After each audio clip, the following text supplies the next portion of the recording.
Faites très attention parce qu'un projet comme ça raté, ben, ça vous met dans la difficulté financièrement et puis ça vous dégoûte de l'investissement immobilier, ce qui est bien dommage. Et donc c'est là où on a, étant donné qu'on avait toute cette partie terrain juste à côté, on a fait une voie qui dessert donc les 3 lots. Et on est en zone inondable, donc on a cette fameuse cote NGF à respecter. D'accord. Donc on avait quelques centimètres d'altitude qui ne correspondaient pas, donc on n'a pas pu le basculer en logement. Donc ça va rester en cave. D'accord. Bonjour à tous, bienvenue dans cette nouvelle vidéo avec Vincent. Bienvenue Vincent, sous la pluie. Ouais. On va faire le départ de la vidéo à l'extérieur très rapidement. Est-ce que tu peux nous préciser où on se trouve et ce qu'on va visiter aujourd'hui, ce que tu vas nous présenter qui se trouve juste derrière nous? Juste derrière, exactement. Donc on est sur la ville de Pont-Nain, ville de 3000 habitants, axe Lyon-Paris, Bourg-en-Bresse qui est pas très loin. Et donc là, on va visiter. Donc c'est un projet que j'ai vendu à un marchand de biens qui a redivisé en fait en 3 lots. Donc une maison qui est en version hard room. Okay. Et sur l'arrière, on a donc 2 maisons, donc une maison juste ici et une autre maison qui ont été vendues également à des clients. Une maison qui avait été divisée en 2-3 appartements et celle qu'on va visiter, c'est celle qui est juste derrière nous, qui va être divisée en 5 appartements. Voilà, projet qu'on a durement mené avec des clients et qui a été livré clé en main avec des travaux, voilà, les places de parking, tout ce qu'il faut. Parfait. Bon, on va pas trop traîner à l'extérieur. On va directement se rendre sur place et vous montrer tout ça. Allez, c'est parti.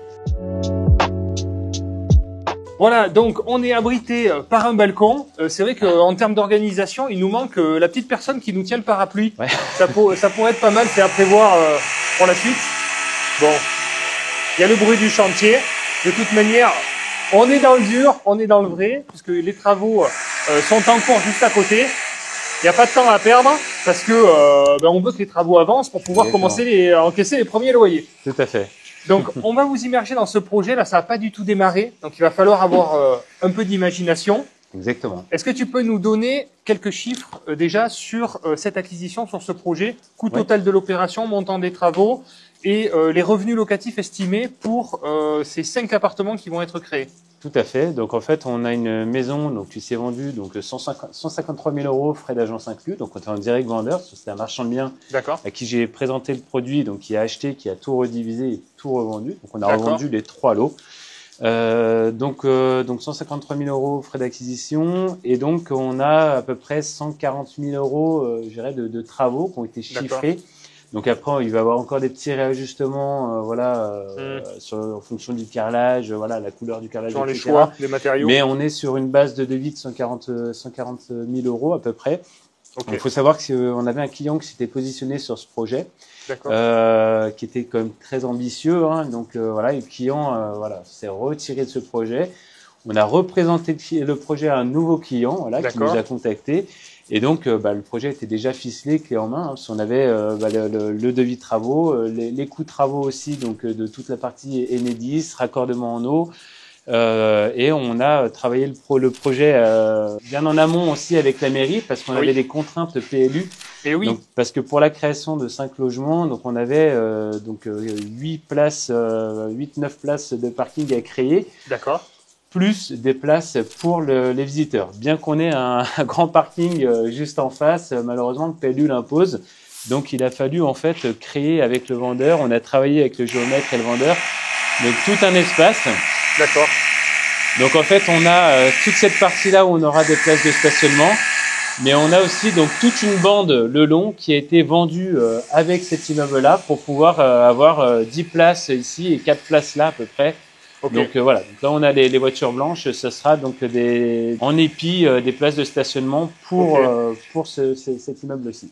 C'est vrai qu'à chaque fois ça dépend des PLU, ça dépend des mairies, il n'y a pas de règles communes. C'est vrai qu'en général on a tendance à dire à partir du moment où on crée des logements, les mairies demandent des places de stationnement, mais c'est pas toujours le cas, puisqu'on a des mairies qui sont assez souples parce qu'elles sont contentes aussi de développer le nombre d'habitants et d'accueillir de nouveaux administrés.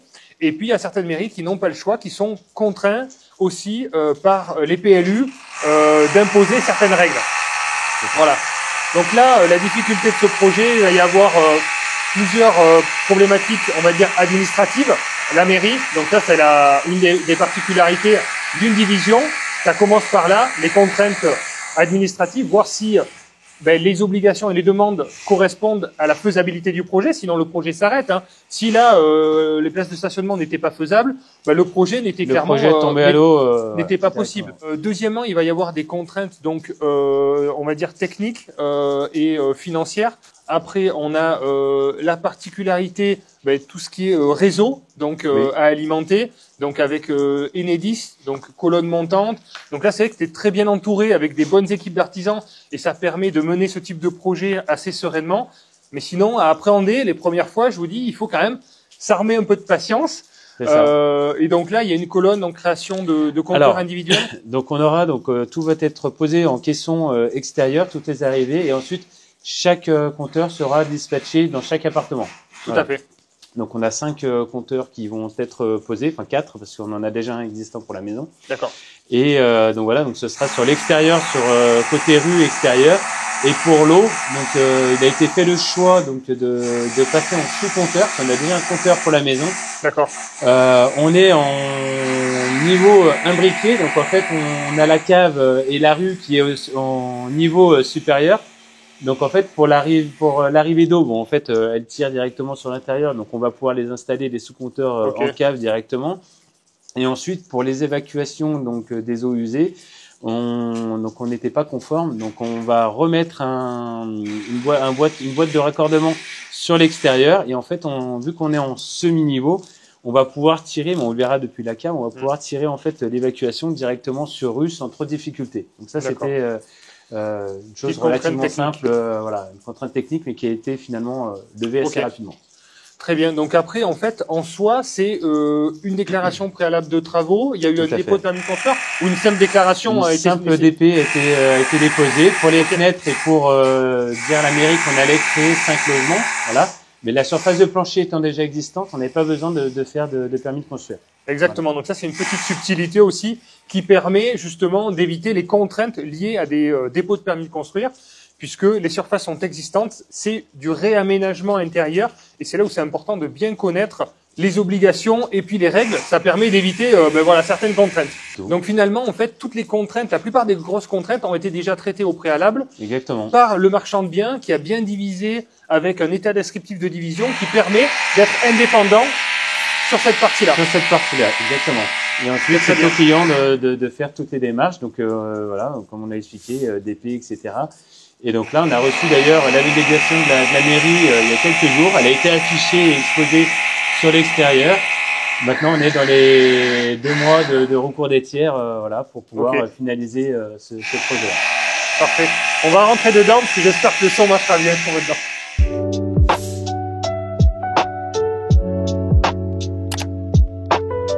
Voilà, donc on se retrouve à l'intérieur. Donc il faut quand même un peu d'imagination où on se trouve et qu'est-ce qui va être créé dans ces surfaces. Alors là, on est dans la cave. D'accord. Voilà. Donc les parties qui vont être créées sont juste au-dessus. Donc on est dans la cave. Donc initialement, on avait même éventuellement eu l'idée de faire un appartement, parce qu'on a une très belle hauteur sous plafond. D'accord. Mais on avait cette contrainte, parce qu'on est en zone inondable, donc on avait cette fameuse cote NGF à respecter. D'accord. Donc on avait quelques centimètres d'altitude qui ne correspondaient pas, donc on n'a pas pu le basculer en logement. Donc ça va rester en cave. D'accord. Et puis après, on a aussi des contraintes. On est sous la rue là en fait, hein, c'est la rue de l'autre côté. Donc il y a la route qui est juste ici. Okay. On a les arrivées d'eau d'ailleurs qui sont sur la route qui arrivent juste ici. Et donc voilà, pour aussi des contraintes d'humidité ou autres, on a préféré donc laisser le produit en cave. Voilà, les clients pourront rentrer directement avec leur voiture sur le parking, laisser leur vélo, leur poussette ou autre, et après accéder directement au logement. Aux appartements. D'accord, très bien. Donc on va monter en haut. Donc en fait, il y a 3 niveaux, c'est ça, qui vont être divisés sur le dessus. On a un rez-de-chaussée, premier, deuxième étage, exactement. Et donc on va avoir 4 studios et un appartement T3. Donc je suppose 2 studios par niveau, rez-de-chaussée premier et un T3 au dernier étage. Ça sera rez-de-chaussée, 2 studios, un T3 au premier étage et 2 studios à nouveau au dernier. Parfait. Voilà. Il y a un mode d'exploitation un petit peu mixé. Donc on va avoir de la courte durée. Il faut savoir que sur Pont-Nain, on est à 15-20 minutes d'Amberieu. Amberieu, on a la caserne militaire, donc il y a une grosse demande locative. On est à peu près pareil à 15 minutes, 20 minutes de la plaine de l'Ain. La plaine de l'Ain, c'est un des plus gros secteurs d'activité, zone industrielle d'Auvergne-Rhône-Alpes. Donc, il y a énormément d'emplois sur ce secteur-là. Et on a 2 centrales nucléaires qui sont voilà, la centrale de Crémalville qui est pareil à peu près 20 minutes, qui est une centrale fermée, mais qui voilà, qui n'est pas encore totalement désaffectée, donc qui nécessite encore de l'emploi. D'accord. Et la centrale du Bugey, donc centrale du Bugey qui voilà, qui d'ailleurs construit 2 nouveaux réacteurs, qui emploie des milliers de personnes et qui vont réemployer des milliers de personnes pour cette construction de ces 2 nouveaux réacteurs. Donc, en fait, sur le logement courte durée, il y a une grosse demande locative sur le secteur, même dans les petites villes. Parce que c'est vrai qu'on a des clients des fois qui sont un petit peu réfractaires aux petites villes. Au contraire. Mais ça se loue de partout. Il y a peu d'offres. Exactement. Il y a peu d'offres. Dans les grandes villes, c'est saturé. Il y a beaucoup de demandes, mais il y a beaucoup d'offres. Et dans les petites villes, ben, personne n'ose. Et pourtant, il y a de la demande. Donc, il y a souvent un manque en plus de services hôteliers. Donc, la location courte durée a toute sa place. Et en plus, en ciblant ben, justement des personnes qui travaillent comme ça va être de la location, on va dire, moyenne durée.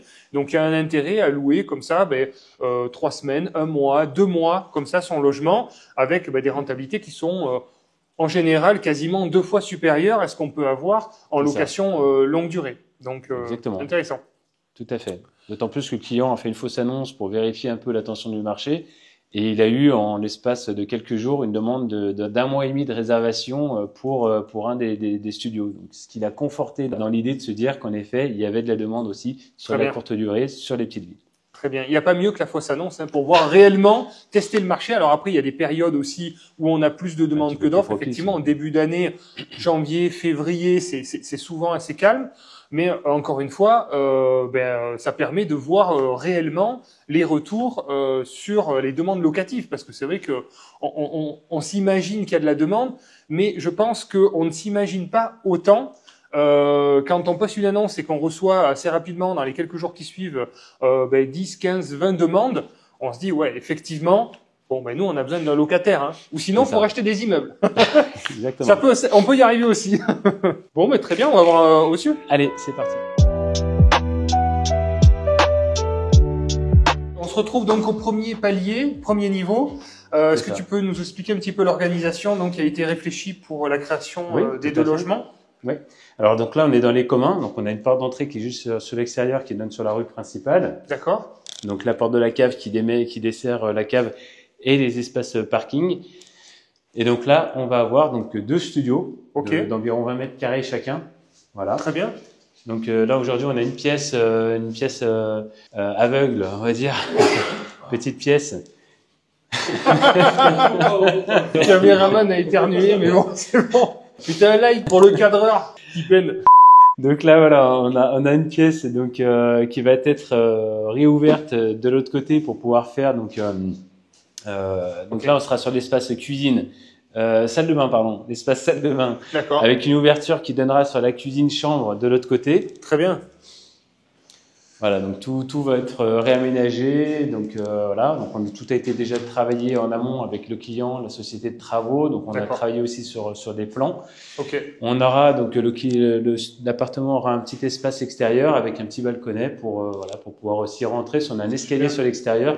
Donc ces 2 studios-là, on aura la possibilité aussi de rentrer donc soit par les communs, soit de rentrer directement par les extérieurs. Très bien, sympa. Donc on est sur quelle surface là On a 20 mètres carrés voilà, sur le long. Sur la longueur, donc avec les lumières donc traversant, il y a une fenêtre devant, une fenêtre derrière. Tout à fait. On a les arrivées d'eau, les colonnes d'eau, donc qui passent toutes par ici. Donc en fait, voilà, on va juste se repiquer. Bon, il y aura un gros travail qui va être refait parce qu'on est sur de la fonte, etc. Donc tout va être changé et remodifié en PVC. Et donc ensuite, vu qu'on a la cave dessous, donc ça c'est plutôt très pratique quand on a une cave, c'est de repasser les réseaux directement dessous et de rebasculer après sur les eaux usées directement sur la route. Au boîtier de raccordement. Là, bon, j'imagine les murs vont être isolés, les plafonds vont être isolés. Voilà, on a des grands plafonds, tout à fait. Donc on va venir isoler sur la hauteur et on va réisoler tous les murs. Alors après, on aura des différences d'isolation par rapport aux murs extérieurs et les murs intérieurs. Donc, étant donné qu'on a une maison sur le côté et une autre maison sur l'autre côté, donc on vient chercher un petit peu moins d'isolation sur les murs mitoyens. Bien sûr, tout à fait. Oui, c'est une bonne remarque. Effectivement, sachant que des fois, on a souvent que des murs extérieurs à isoler, des fois que un mur par pièce, des fois isolé, donc faut pas s'en priver, c'est ce qui améliorera grandement le DPE, et l'isolation donc phonique qui est aussi très importante pour une bonne harmonie aussi de vie intérieure. Donc ça, par expérience, c'est quelque chose qu'il faut vraiment anticiper quand on peut le faire. Ça permet d'avoir un petit peu moins de turnover et un petit peu moins de problèmes à gérer au sein des immeubles. Ce qu'on veut, c'est une bonne harmonie, une bonne entente entre locataires. Et la tranquillité des locataires fera la tranquillité des propriétaires. Donc, c'est ça. Important. Ça. Donc là, c'est bien, on va repartir sur du neuf. La même chose en face. Donc exactement. Donc en face, on va voir la même chose. Ah ben là, pour le coup, on se rend compte de la surface puisque la pièce est ouverte. La pièce est ouverte. Donc le client va conserver le parquet. On a un parquet qui est encore en bon état. Donc il sera vitrifié avec des découpes semi-carrelage, un peu comme on peut le voir aujourd'hui. Carrelage plancher pour l'espace cuisine et donc voilà, donc l'espace va être tout retravaillé également ici. La salle de bain sera là, on aura la kitchenette de ce côté-là et voilà l'espace de nuit derrière. Ok. Donc on voit que c'était muré parce qu'on avait la maison d'à côté qui était mitoyenne et qu'on a redivisé. D'accord, ça c'était le travail donc que tu as réalisé avec le marchand de biens. Tout à fait. Ok.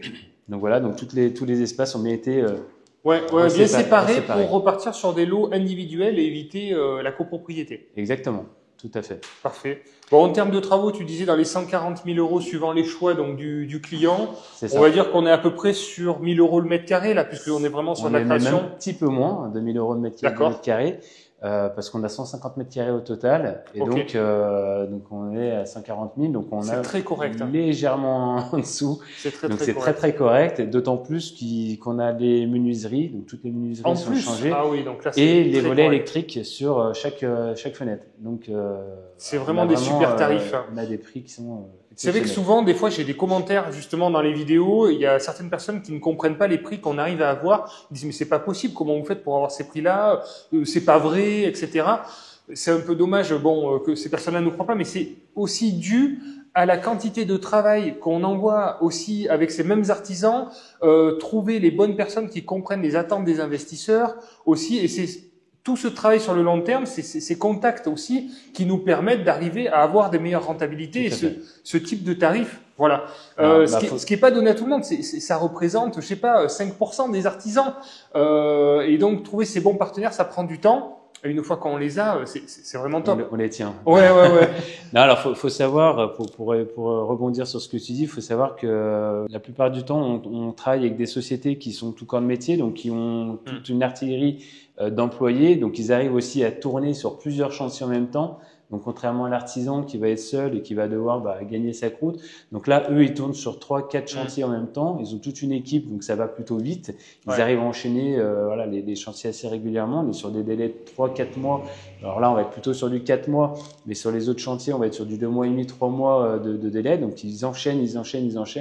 Et surtout, là pour cet artisan-là, enfin pour cette société-là, du moins, ils vont chercher en fait tous les matériaux à la source. Donc en fait, ils vont chercher les fenêtres directement au fabricant. Ils vont chercher en Espagne toute la partie faïence, les WC, les receveurs, etc. Donc en fait, ils évitent une panoplie d'intermédiaires. Et donc ils ont des prix relativement très très attractifs. Donc ce qui se répercute aussi sur le devis du client. Très bien, super. Ça, c'est des super partenaires. Et souvent aussi, les entreprises ont intérêt à travailler avec nous. Elles apprécient travailler avec nous parce que justement, elles perdent pas de temps à attendre un électricien, un plombier. On leur donne beaucoup de chantiers et ça leur permet d'avoir une visibilité aussi sur le long terme.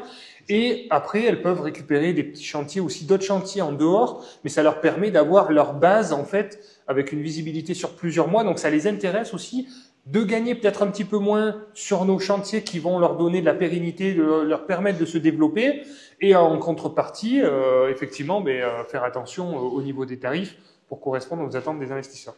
Voilà un petit peu les raisons qui font que on arrive à avoir des tarifs plus compétitifs que quand on est primo-investisseur, qu'on contacte un artisan qu'on ne connaît pas et qui va nous faire un tarif classique comme il le ferait parce que il n'a pas cette antériorité, cette régularité et cette approche. Voilà, comme n'importe quel partenariat, au début, il faut le mettre en place, ça prend du temps. Et après, c'est fructueux sur le long terme. Il faut que tout le monde y trouve son compte de toute manière. On n'arnaque personne. Personne n'est lésé dans les histoires. Chacun y trouve son compte. C'est ce qui permet justement d'avoir ces partenariats qui durent sur le long terme. Voilà. Exactement. Ok, donc là on a très bien vu du coup les espaces. On monte en haut pour voir la suite? Allez, c'est parti.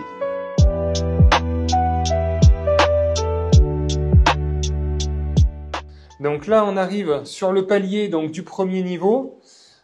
Ici c'est l'appartement T3, tu me disais qu'il va être créé ici. C'est l'appartement T3, exactement. Donc en fait on va venir refermer en fait sur cette partie-là pour pouvoir faire l'espace commun qui desservira les 2 autres studios derrière. Ok. Une porte d'entrée qui sera ici, donc tout sera bien entendu fermé de part et d'autre. Donc la salle de bain qui est juste derrière sera retransformée en une cuisine. D'accord. Voilà. Très bien. Il y aura une ouverture qui sera faite directement sur un espace salon, salle de bain qui sera juste ici. D'accord. Donc voilà, donc on n'a aucun mur porteur, mais juste sur des murs de briques qui séparent de part et d'autre chaque pièce. Donc ils vont venir ouvrir encore cet espace sur les 2 futures chambres qui sont juste en face, et donc on aura un beau T3. Un beau volume, hein. Exactement, des beaux volumes, à peu près 50 mètres carrés. Alors tu passes limite sous la. Ouais. Sous la porte, mais je pense que là c'est à 1m90 à peu près.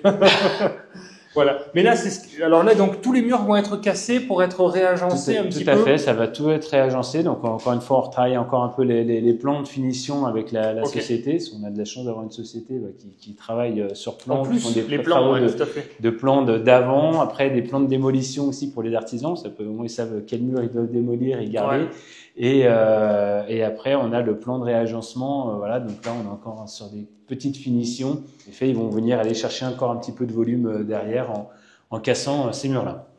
Non, très bien. Donc là, un T3 qui sera loué à peu près combien sur les estimations locatives? Ça sera loué en location longue durée, ce T3? Alors, ce T3, il sera loué en version longue durée également, exactement. Donc, on va être sur du 700 € à peu près sur la version longue durée. On est sur des prix qui sont relativement corrects. Parce que le but, c'est pas de non plus présenter des projets aux clients avec des rentabilités folles. Non, nous, on essaye de faire des projections moyenne. Ouais. Donc voilà, on va être sur du 600, 650 sur de la version nue. Il se peut que le client décide de changer d'avis éventuellement. L'idée, c'est de faire un petit mix un petit peu sur l'intégralité des lots. Et donc là, normalement, on devrait faire donc du meublé longue durée, 700 €. On pourrait éventuellement monter sur du 750 €.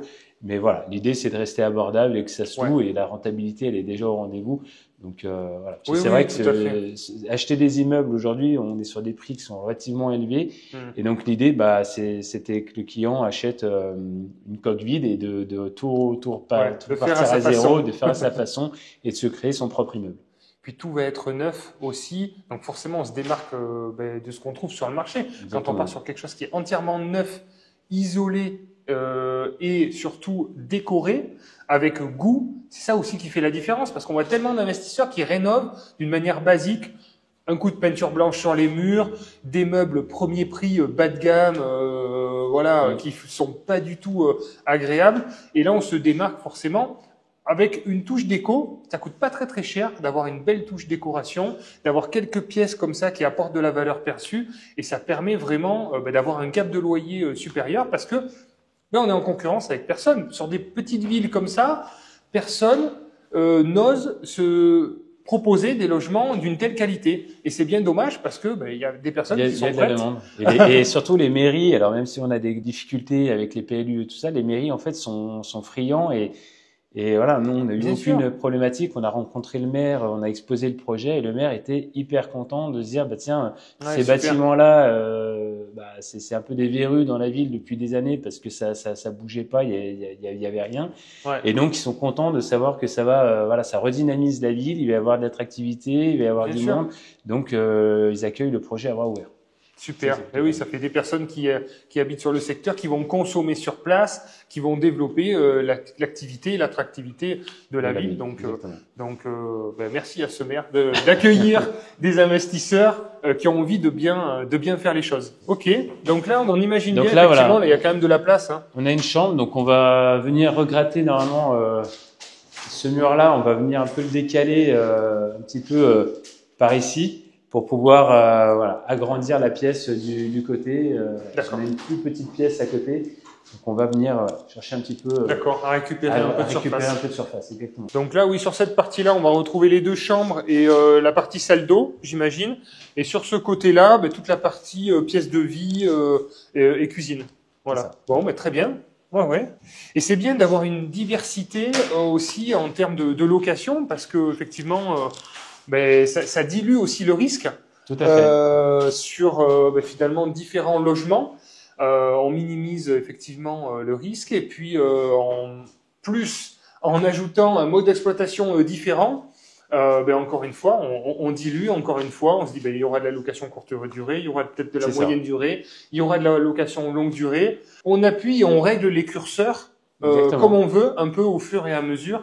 Ça, c'est hyper intéressant parce qu'effectivement, sur ce type de projet, mais même si on a un appartement qui n'est pas forcément loué, moins loué, on peut se le permettre parce que les autres compensent et c'est le gros avantage aussi des immeubles de rapport. C'est ça, exactement. Bon, très bien, on va voir la suite. Allez.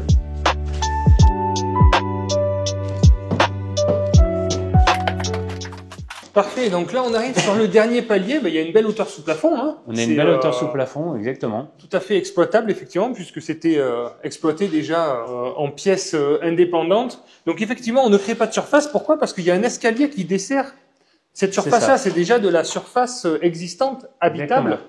Tout à fait. C'est un réaménagement intérieur. Et chose qu'on n'a pas dit effectivement au début de la vidéo, effectivement, il y a un petit formulaire aussi aux impôts pour les informer de la nouvelle distribution fiscale en termes de logement. Mais effectivement, ça minimise les obligations en termes de démarches administratives quand on a déjà les surfaces existantes. Tout à fait. Donc voilà, donc en effet, donc là, ici, on va faire donc 2 nouveaux studios. Donc on va rediviser cette partie-là. Ok. Donc on aura donc salle de bain, cuisine, un petit peu comme dans le même principe que sur le rez-de-chaussée. Oui, tout à fait. Et la même chose de l'autre côté. Donc il faut savoir qu'on avait donc déjà un WC sur cette partie-là, les réseaux d'eau qui montaient. Donc on avait là ici une super salle de bain dernier cri. Très bien.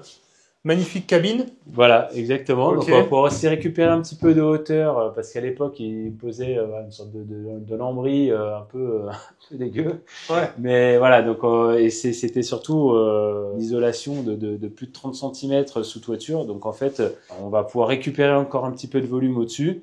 Il faut savoir que le gros avantage aussi de ce bien-là, c'est qu'on a fait vérifier la toiture. Tout est impeccable, un petit démoussage, voilà, mais on a un pare-pluie qui avait été posé, donc on est vraiment sur une toiture nickel. Donc ça, c'est un gros plus aussi pour l'investisseur qui achète. Tout à fait. Donc voilà, donc là, il va refaire cette petite salle de bain. On a les réseaux qui sont déjà existants, on va juste se repiquer dessus. Et étant donné qu'on va avoir une salle de bain qui va être faite juste en dessous, on va pouvoir retirer la colonne jusqu'en haut. Et voilà, et retirer dans la cave comme on expliquait tout à l'heure. Là, on voit les contraintes, c'est ici. Je pense qu'il y a 2 murs porteurs en fait sur cette maison là, qui sont de part et d'autre. Et après, on peut réagencer tout le reste un petit peu à notre guise. Donc c'est plutôt souple en termes de contraintes. C'est ça. Voilà. Puis là, on aura donc la partie chambre. Donc comme ça se faisait à l'époque, on a des petits points d'eau qui sont dans chaque pièce. Ouais, sympa. Sympa au dernier étage, il y a toujours une vue qui est sympa.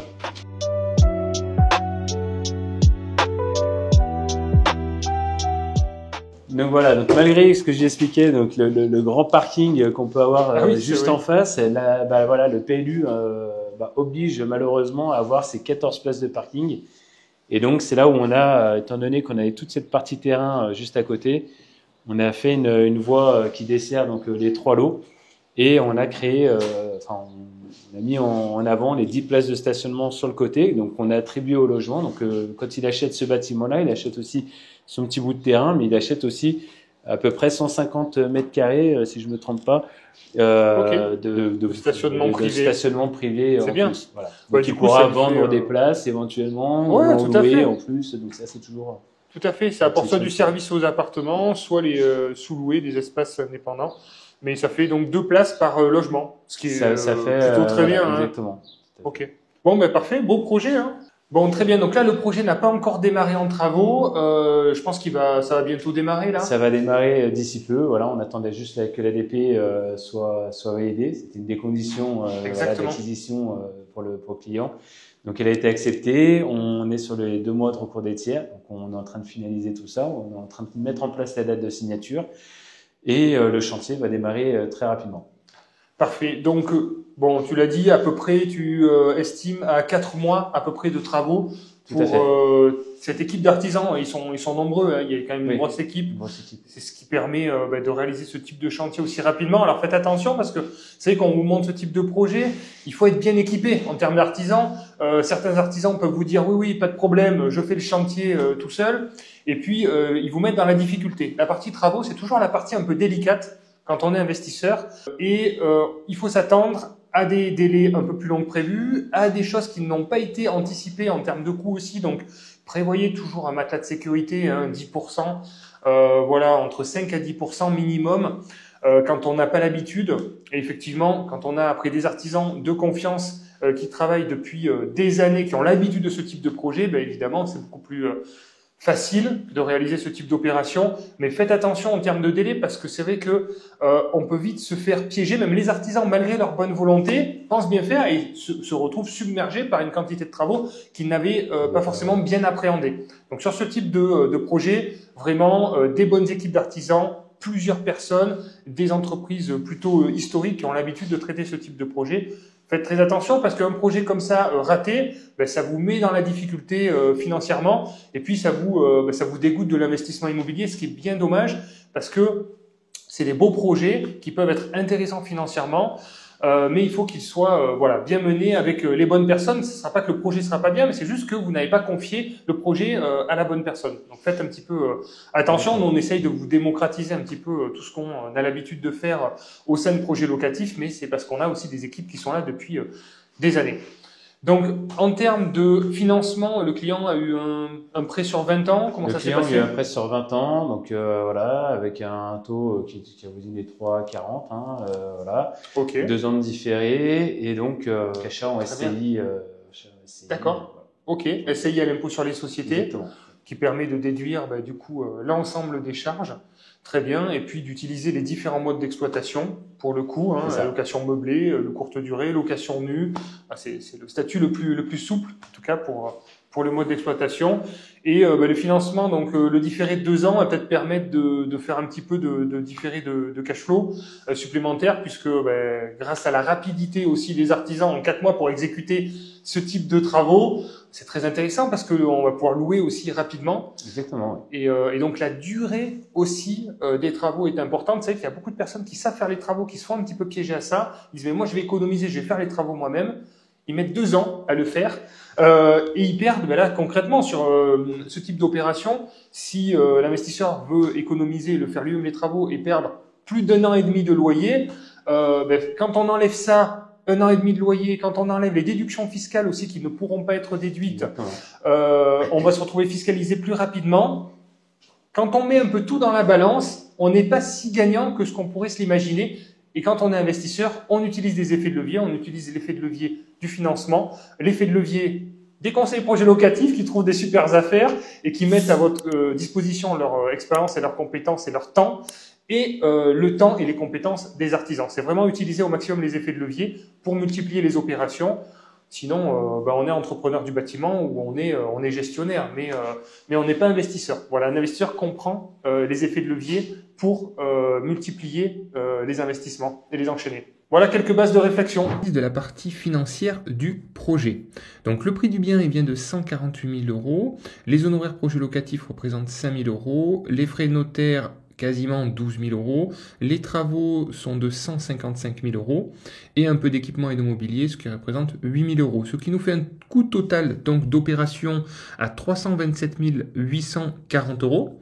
Au niveau de la partie financement, donc le client a apporté un apport de 35 000 € sur ce projet, ce qui permet d'avoir un montant financé à 292 840 €.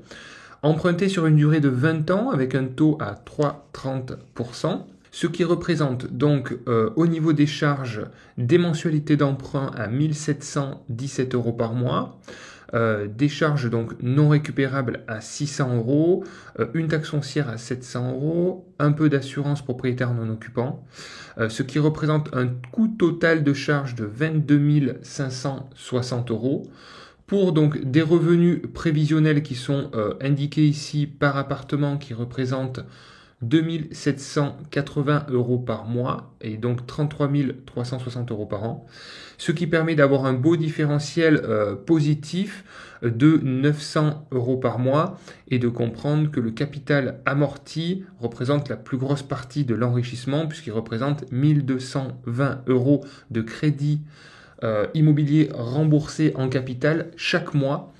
Et donc effectivement le cumul des deux représente un taux d'enrichissement d'un peu plus de 2 000 € par mois. Et c'est donc avec ce type de calcul qu'on se rend compte de la puissance de l'effet de levier avec un apport de 35 000 €, s'enrichir de 2 000 € par mois d'une manière automatique, c'est vraiment la magie de l'immobilier locatif. Écoute, merci beaucoup Vincent pour cette nouvelle présentation de projet. J'espère que ça pourra vous aider également à vous projeter et à passer à l'action. Félicitations aussi à l'Euroclient pour cette nouvelle acquisition. On lui souhaite plein de bons revenus locatifs. Et puis écoute, à bientôt pour de nouvelles aventures parce que tu as quand même pas mal de projets sous le coude. Ouais, voilà. S'il y a des personnes qui souhaitent faire appel à tes services, on mettra le lien de toute manière projet locatif juste en dessous. Et puis sinon, vous savez ce qu'il vous reste à faire pour les autres. Passez à l'action. À vous de jouer. Ciao les investisseurs.